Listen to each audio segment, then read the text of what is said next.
Hello and welcome back to another video on the F1 Journal, and it is that time of year again, isn't it? Silly season is finally here, we've got a very interesting grid this year, obviously pretty similar to last year, but it feels like it was kind of a holding year where drivers were looking forward to the new regs and seeing who was in the right seat, who was in the wrong seat, and we'll go from there. But let's get straight into it. I'm going to start things off with Mercedes-Benz, currently George Russell and Kimi Antonelli, and I can't expect to see that changing. Obviously Kimi Antonelli is the star. George Russell, I mean, he's had a very tough year so far, hasn't he? But I think he has that option to stay. And would Toto Wolff really want Max Verstappen and Kimi Antonelli in the same team? Personally, I'm not sure he would at all. Moving on into Ferrari, and at one point it looked like it could possibly be Ollie Ehrman in the car over Lewis Hamilton. But I mean, Lewis Hamilton has had a very, very strong season so far, hasn't he? And I think that's put that rumour to bed for probably the next few years, I would say, as long as Lewis Hamilton wants to continue in the sport. Leclerc's still obviously very much the golden child of Ferrari and has recently signed a new long-term deal. At McLaren as well, there have been rumours of Max Verstappen possibly leaving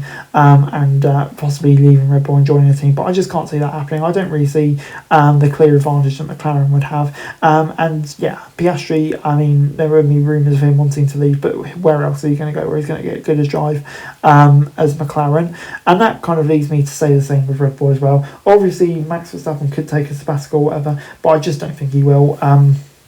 And yeah, Red Bull is very much his home at the moment, isn't it? So I'm going to say he will be staying there for the time being. And Isaac Hadjar, I mean, he's kind of well outperformed his predecessors in that second seat, hasn't he? And yeah, has really cemented his spot there. Moving on into VCARB, and yeah, a bit of an interesting one, this one, because obviously the point of VCARB is really to develop drivers for Red Bull. And Arvid Lindblad has obviously done a very solid job, and I don't think there's any doubts about him staying. But Nicholas Soloth leading the F2 Championship feels like he is due a slot in F1. And Liam Lawson, I mean, he's performed very, very well this season, so it would be incredibly harsh. But I mean, he's driven for Red Bull and he's failed, so that makes me think that Soloth could get that seat. Moving on into Alpine, and I'm going to say it'll be Pierre Gasly and Franco Colapinto. I think Gasly's locked in pretty firmly. Colapinto, I mean, yeah, he's had a pretty solid season so far. After a disappointing one last year, he's done enough, I think, here, unless some surprise option comes up, to retain his seat for another year. Moving on then to Haas and Ollie Bearman. I think it's a frustrating one for Ollie Bearman, because there probably were points where he was thinking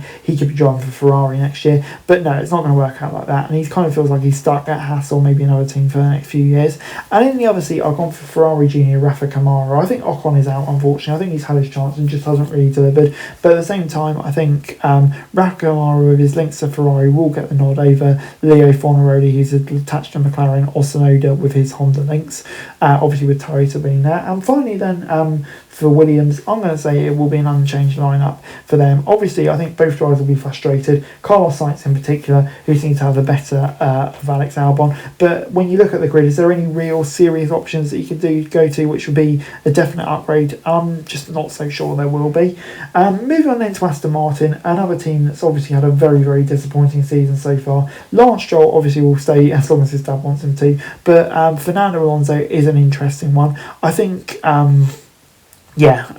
he probably will stay. I just think he'll want to end his F1 career on a high, and so far he certainly hasn't been able to do that, has he? Moving on into Valtteri Bottas and Sergio Perez, and I think they will remain at Cadillac for another year. Possibly they could go for a young driver, but at the same time, Bottas seems to be getting closer. Perez has performed very well. Is there any realistic prospects for either of those drivers to move up the grid? Personally, I'm not so sure. I think Cadillac would very much benefit, or is still seeing the issues they're having from having such an experienced driver lineup at the wheel. And finally at Audi, I think it will be another unchanged lineup. Gabriel Bortoletti has been outperforming Nico Hulkenberg so far this season. I think a lot of that, to be fair, has been down to bad luck for Hulkenberg. He is getting on a bit, but I think he's still got another year left in him yet. And I think Bortoletti, really is developing nicely, and looks like he could be a key part of Audi's future moving forward. And I'm not sure there's any other drivers that, will be rushing to join the works team just yet. Hey guys, that's it for this video. Thanks very much for watching. Remember to like, share and subscribe. Follow us on our socials, link in the description below for daily F1 news, meme and content. Subscribe to our other channels on screen right now, that'd be greatly appreciated. Thanks very much for watching. Peace out.